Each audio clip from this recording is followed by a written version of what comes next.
ನಮಸ್ಕಾರ ಸ್ನೇಹಿತರೆ. ಇವತ್ತು ನಮ್ಮ ಕತೆ ಪ್ರಾರಂಭವಾಗುವುದು ಒಂದು ಮನೆಯಲ್ಲಿ ಒಂದು ಗಂಡು ಮಗುವಿನ ಜನನವಾಗುತ್ತೆ. ತಂದೆ, ತಾಯಿ, ಅಕ್ಕ, ತಮ್ಮ ಎಲ್ಲರಿಗೂ ಇದು ಸಂತಸದ ವಿಷಯವಾಗಿರುತ್ತೆ. ತಂದೆ ಇಡೀ ಊರಿಗೆ ಸಿಹಿಯನ್ನು ಹಂಚ್ತಾರೆ. ಎಲ್ಲರೂ ಖುಷಿ ಪಡ್ತಾರೆ ಕೂಡ. ಹಾಗೆ ಅವನು ದೊಡ್ಡವನಾಗ್ತಾನೆ. ಅಕ್ಕ, ತಂಗಿ, ಗೆಳತಿಯರಿಂದ ರಕ್ಷಾಬಂಧನದ ರಾಖಿಯನ್ನ ಕೂಡ ಕಟ್ಕೊಳ್ತಾನೆ. ಅವಳನ್ನ ಕಾಪಾಡುವ ಜವಾಬ್ದಾರಿಯನ್ನು ಕೂಡ ಅವನು ಹೊತ್ಕೋತಾನೆ. ಹೀಗೆ ಬೆಳೀತಾ ಬೆಳೀತಾ ಅದೇ ಮಗು ಒಂದಿನ ಒಂದು ಕೇಸ್ನಲ್ಲಿ ಸಿಕ್ಕಾಕೊಳ್ಳುತ್ತೆ. ಎಲ್ಲಾ ಕಡೆ ಅದರದೇ ಚರ್ಚೆ ಆಗತ್ತೆ. ಮುದ್ದಾಗಿ ಬೆಳೆಸಿದ್ದ ತನ್ನ ಮಗನ ಬಗ್ಗೆ ಕೇಳಿ ಆ ತಾಯಿಗೆ ಏನ್ ಮಾಡ್ಬೇಕು ಅಂತಾನೆ ಗೊತ್ತಾಗಲ್ಲ. ಹಾಗೆ ಎಲ್ಲರಿಗೂ ಕೂಡ ಆಶ್ಚರ್ಯವಾಗತ್ತೆ, ಹೇಗಿದ್ದ ಹುಡುಗ ಹೇಗಾದ ಅಂತ. ಈ ಕೇಸ್ ಯಾವುದು ಗೊತ್ತಾ? ಇದು ರೇಪ್ ಕೇಸ್. ಇದರಲ್ಲಿ ಒಂದಂತೂ ಕ್ಲಿಯರ್ ಆಗತ್ತೆ, ರೇಪಿಸ್ಟ್ ಯಾವುದೇ ಒಂದು ಬೇರೆ ಗ್ರಹದಿಂದ ಬಂದ ರಾಕ್ಷಸ ಅಲ್ಲ. ಅವನು ಕೂಡ ನಿಮ್ಮ ತರ ನಮ್ಮ ಮಧ್ಯೆ ಇದ್ದವನೇ. ಹಾಗಾದ್ರೆ ಅವನು ಈ ತರದ ನೀಚ ಕೃತ್ಯ ಮಾಡಲು ಹೇಗೆ ಸಾಧ್ಯ? ಅವನು ರೇಪ್ ಯಾಕೆ ಮಾಡ್ತಾನೆ? ಏನಿದರ ಕಾರಣ? ನಮ್ಮ ಇಂಜಿನಿಯರಿಂಗ್ ನಲ್ಲಿ ಒಂದು ಟರ್ಮ್ ಇದೆ. ಯೂಶುವಲಿ ಯಾವುದೇ ಒಂದು ಸಮಸ್ಯೆ ಆದಾಗ ನಾವು ಅದರ ರೂಟ್ ಕಾಸ್ ನೋಡ್ತೀವಿ. ಇದಕ್ಕೆ ಮೂಲವಾದಂತ ಕಾರಣ ಏನು ಅಂತ ನೋಡ್ತೀವಿ. ಸೊ ನಾವು ಅದನ್ನ ಹುಡುಕ್ತಾ ಹೋದಾಗ ಒಂದಿಷ್ಟು ವಿಷಯಗಳು, ಒಂದಿಷ್ಟು ಫ್ಯಾಕ್ಟರ್ಸ್ಗಳು ನಮ್ಗೆ ಸಿಕ್ಕಿವೆ. ಅದರಲ್ಲಿ ಸೈಕಾಲಜಿಕಲ್ ಫ್ಯಾಕ್ಟರ್ ಆಗಿರ್ಬೋದು, ಸೋಷಿಯಾಲಜಿಕಲ್ ಫ್ಯಾಕ್ಟರ್ ಆಗಿರ್ಬೋದು, ಎಕನಾಮಿಕಲ್ ಫ್ಯಾಕ್ಟರ್, ಬಯಾಲಜಿಕಲ್ ಫ್ಯಾಕ್ಟರ್, ಹೀಗೆ ಹಲವು ಬೇರೆ ಬೇರೆ ಫ್ಯಾಕ್ಟರ್ಸ್ ಇದಕ್ಕೆ ಇನ್ಫ್ಲೂಯೆನ್ಸ್ ಮಾಡುತ್ತೆ. ಆದರೆ ಮುಖ್ಯವಾಗಿ ಕಾಣ್ತಾ ಇರೋದು ಸೋಷಿಯಾಲಜಿಕಲ್ ಫ್ಯಾಕ್ಟರ್. ಸೋಷಿಯಾಲಜಿಕಲ್ ಫ್ಯಾಕ್ಟರ್ ಅಲ್ಲಿ ಏನ್ ಬರುತ್ತೆ ಅಂತಂದ್ರೆ ಪ್ಯಾಟ್ರಿಯಾರ್ಕಿ ಅಥವಾ ಪಿತೃಪ್ರಧಾನ ವ್ಯವಸ್ಥೆ ಅಂತ. ಹಾಗಂದ್ರೇನು? ಇಲ್ಲಿ ಈ ಪಿತೃಪ್ರಧಾನ ವ್ಯವಸ್ಥೆಯಲ್ಲಿ ಗಂಡಿಗೆ ಹೆಚ್ಚಿನ ಆದ್ಯತೆ, ಹೆಣ್ಣಿಗೆ ಹೋಲಿಸಿದಾಗ. ಅದೆಲ್ಲ ಸರಿ, ಆದ್ರೆ ಇದಕ್ಕೆ ಮತ್ತೆ ರೇಪ್ ಕೇಸಿಗೆ ಏನ್ ಸಂಬಂಧ ಅಂತ ನೀವು ಕೇಳಬಹುದು. ರಿಸರ್ಚರ್ಸ್ ಎಷ್ಟು ಜನರಿಗೆ ಇಂಟರ್ವ್ಯೂ ಮಾಡಿದಾರೋ ಬಹುತೇಕ ರೇಪಿಸ್ಟ್ಗಳು ಏನ್ ಹೇಳ್ತಾರೆ ಗೊತ್ತಾ? ನಾವೇನು ತಪ್ಪೇ ಮಾಡಿಲ್ಲ, ಅದರ ಬದಲಿಗೆ ಅವರಿಗೆ ಅವ್ರ ಜಾಗ ತೋರಿಸಿದೀವಿ. ಇನ್ನು ಕೆಲವರಿಗೆ ರೇಪ್ ಮಾಡಿದ್ದು ತಪ್ಪು ಅಂತ ಅನ್ಸೋದೇ ಇಲ್ಲ. ಅವ್ರು ಹೇಳ್ತಾರೆ ಇದರಲ್ಲಿ ಹೆಣ್ಣಿನದೇ ತಪ್ಪು ಅಂತ. ताली कभी एक हाथ से नहीं बजती, दोनों हाथों से बजती है। ये चीज देखी जाए। अगर कोई शरीफ लड़की होती है रात को 9 बजे मतलब नहीं घूमती है। लड़के भी उतने उससे ज्यादा जिम्मेदार है रेप के लिए, ये लड़के हैं उससे ज्यादा. ಹಾಗೆ ಒಂದಿಷ್ಟು ಬುದ್ಧಿಜೀವಿಗಳು ಕೂಡ ಹೆಣ್ಣಿನದೇ ತಪ್ಪು ಅಂತಾರೆ. ಅವರು ಅವ್ರ ಲಿಮಿಟ್ ನಲ್ಲಿ ಇರ್ಲಿಲ್ಲ ಅಂತಾರೆ. ಅವರು ರಾತ್ರಿ ಹೊತ್ತು ಓಡಾಡ್ತಾರೆ, ಅದು ಅವ್ರ ತಪ್ಪು ಅಂತಾರೆ. ಹಾಗಾದ್ರೆ ಹೆಣ್ಣಿನ ಸ್ಥಾನ ಏನು? ಹೆಣ್ಣಿನ ಬಗ್ಗೆ ಈ ತರಹದ ಉಲ್ಲೇಖಗಳು ಎಲ್ಲಿವೆ? ಯಾರು ಈ ತರದ ವಿಷ ಬೀಜಗಳನ್ನ ಬಿತ್ತಾ ಇರೋದು? ಯಾಕೆ ಈ ಡಿಸ್ಕ್ರಿಮಿನೇಷನ್, ಅಂದ್ರೆ ಈ ಗಂಡು ಹೆಣ್ಣಿನ ಅಸಮಾನತೆ ಯಾಕೆ? ಗಂಡು ಶ್ರೇಷ್ಠ ಅನ್ನೋದು ಎಲ್ಲಿಂದ ಪ್ರಾರಂಭವಾಗುತ್ತೆ ಗೊತ್ತಾ? ಆಶ್ಚರ್ಯ ಪಡಬೇಕಾಗೇನಿಲ್ಲ. ಇದು ನಮ್ಮ ಮನೆಗಳಿಂದನೇ ಪ್ರಾರಂಭವಾಗುತ್ತೆ. ಹೇಗೆ ಒಂದು ಮನೆಯಲ್ಲಿ ಅಣ್ಣ ತಂಗಿನೋ ಅಕ್ಕ ತಮ್ಮನೋ ಇದ್ರೆ ನೀವು ಸಹಜವಾಗಿ ಇದನ್ನ ಅನುಭವಿಸಿರ್ತೀರ. ಉದಾಹರಣೆಗೆ ನಿಮ್ಮ ತಂಗಿನೋ ಅಕ್ಕನೋ ಒಂದು ಬೈಕ್ ಹೊಡಿಬೇಕು, ಬೈಕ್ ಕಲಿಬೇಕು ಅಂದಾಗ ಅವಳಿಗೆ ಎಲ್ರು ಹೇಳ್ತಾರೆ, ಇದು ಹುಡುಗರು ಮಾಡೋ ಕೆಲಸಮ್ಮ, ನೀನ್ ಇದೆಲ್ಲ ಮಾಡಬಾರದು ಅಂತ. ಹಾಗೆ ಅದೇ ಒಬ್ಬ ಹುಡುಗ ಕಸ ಗುಡಿಸೋದನ್ನ ನೋಡಿ, ಛೀ ಅದೆಲ್ಲ ಹೆಣ್ಮಕ್ಳ ಕೆಲಸ, ನೀನ್ ಅದೆಲ್ಲ ಮಾಡಬಾರ್ದು ಅಂತ ಹೇಳಿರೋದನ್ನ ಕೂಡ ನಾವು ಕೇಳಿರ್ತೀವಿ. ಇಫ್ ಸಪೋಸ್ ನೀವೇನಾದ್ರು ಹೆಣ್ಮಕ್ಳ ತರ ಅಳ್ತೀಯ ಅಂತಾರೆ ಅಂದ್ರೆ ಹೆಣ್ಮಕ್ಳು ಅಳೋದೇ ಅವ್ರ ಕೆಲಸ ಅಂತ ಈ ಸೊಸೈಟಿ ಫಿಕ್ಸ್ ಆಗಿಬಿಟ್ಟಿದೆ. ಹಾಗೆ ಗಂಡ ಹೆಂಡತಿ ನಡುವೆ ಅಂದ್ರೆ ಊಟದಲ್ಲಿ ಉಪ್ಪು ಕಡಿಮೆ ಆದಾಗ ಅಥವಾ ಬೈ ಮಿಸ್ ಆಗಿ ಅನ್ನದಲ್ಲಿ ಕಲ್ ಸಿಕ್ಕದಾಗ ನಾವು ಹೆಣ್ಣಿನ ಮೇಲೆ ತೋರುವ ದರ್ಪ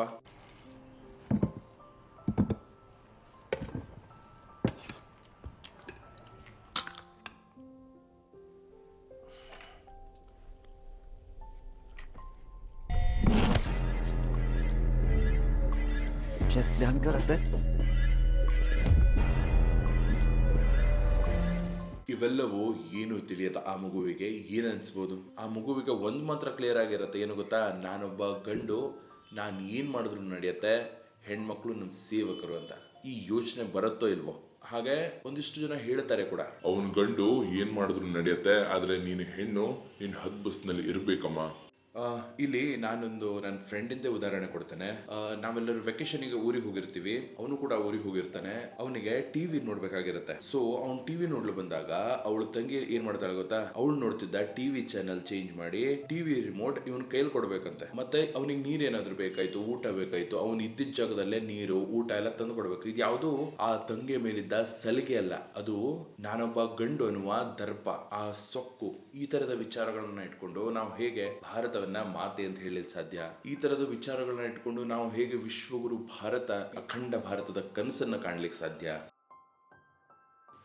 ಪ್ರತಿದಿನ ಹೆಣ್ಣಿನ ಮೇಲೆ ಶೋಷಣೆನ ಮಾಡ್ತಾ ನಮ್ಮ ದಿನಗಳನ್ನ ಕಳೀತಿರ್ತೀವಿ. ನಮ್ಗೆ ನಾವು ಮಾಡುವ ತಪ್ಪಿನ ಅರಿವು ಆಗೋದೇ ಇಲ್ಲ, ಮತ್ತು ನಾವು ತಪ್ಪು ಮಾಡ್ತಾ ಇದೀವಿ ಅಂತ ನಮ್ಗೆ ಅನ್ಸೋದೇ ಇಲ್ಲ. ಯಾಕೆ ಗೊತ್ತಾ? ನಮ್ಮಲ್ಲಿ ಇದು ಶತಶತಮಾನಗಳಿಂದ ನಡೆದುಕೊಂಡು ಬಂದ ರೂಢಿ. ಈ ತರದ್ದು ಮಾಡೋದು ತಪ್ಪು ಅಂತ ಅರಿವಾಗ್ಲಿಕ್ಕೆ ಹೇಗೆ ಸಾಧ್ಯ ಹೇಳಿ? ಇವೆಲ್ಲವೂ ನಿಮ್ಗೆ ಸುಳ್ಳು ಅನ್ಸಿದ್ರೆ ಇವತ್ತಿಂದ ಅಮ್ಮನಿಗೋ ಹೆಂಡತಿಗೋ ಅಥವಾ ಅಕ್ಕನಿಗೆ ಹೇಳಿ, ಇವತ್ತಿಂದ ನಾನು ಪಾತ್ರೆ ತುಕ್ತೇನೆ, ಹಾಗೆ ನೀವು ರೆಸ್ಟ್ ಮಾಡಿ ಅಂತ. ಆಗತ್ತಾ?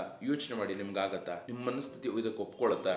ಇದೇ ರೀ ಅಸಮಾನತೆ, ಇದೇ ಆ ವಿಷದ ಬೀಜ ಮರವಾಗಿ ಬೆಳೆದಿರೋದು. ಮತ್ತೆ ಅಲ್ಲಿ ನೀವೇ ದೇವ್ರು ಅನ್ಕೊಂಡು ದಿನ ರಾತ್ರಿ ಕೆಲಸ ಮಾಡ್ತಾರೆ. ನೀವು ತೋರಿಸುವ ಕಾಳಜಿ ಇಷ್ಟೇ ಕೂಡ ನಿಮ್ಗೆ ಸುಳ್ಳು.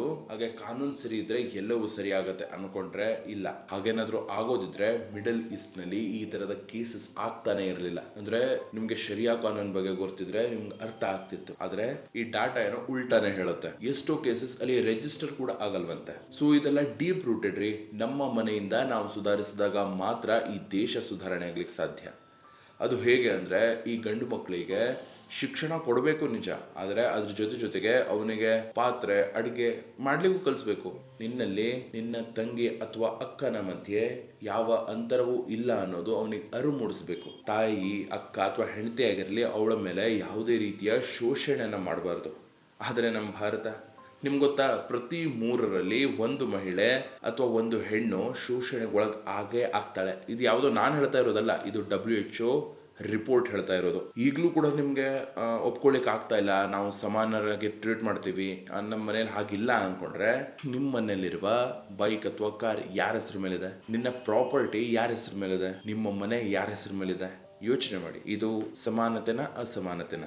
ಎಲ್ಲಿಯವರೆಗೆ ದುಡ್ಡು ಗಂಡಿನ ಕೈಯಲ್ಲಿರುತ್ತೋ ಅಲ್ಲಿಯವರೆಗೆ ಡಿಸಿಷನ್ ಮೇಕಿಂಗ್ ಕೂಡ ಅವ್ರ ಕೈಯಲ್ಲಿರುತ್ತೆ. ಇದರಲ್ಲಿ ವುಮೆನ್ ಎಂಪವರ್ ಆಗಬೇಕು ಅಂತಂದ್ರೆ ಎಜುಕೇಶನ್ಸ್, ಜಾಬ್ಸ್ ಬರಲೇಬೇಕು. ಹೆಣ್ಣು ಎಕನಾಮಿಕಲಿ ಇಂಡಿಪೆಂಡೆಂಟ್ ಆಗಲೇಬೇಕು. ಹಾಗೆ ರೇಪ್ಗಳ ಸಂಖ್ಯೆ ಕಡಿಮೆ ಆಗಬೇಕು ಅಂತಂದ್ರೆ ಹುಡುಗಿಯರಿಗಷ್ಟೇ ಟಾರ್ಗೆಟ್ ಮಾಡದೆ ಹುಡುಗರಿಗೂ ಕೂಡ ಟಾರ್ಗೆಟ್ ಮಾಡಲೇಬೇಕು. ಹುಡುಗಿಯರು ರಾತ್ರಿ ಹೊತ್ತು ಮನೆಯಿಂದ ಹೊರಗಿದ್ದಾರೆ ಅಂದ ಮಾತ್ರಕ್ಕೆ ರೇಪ್ ಆಗ್ತಾ ಇಲ್ಲ.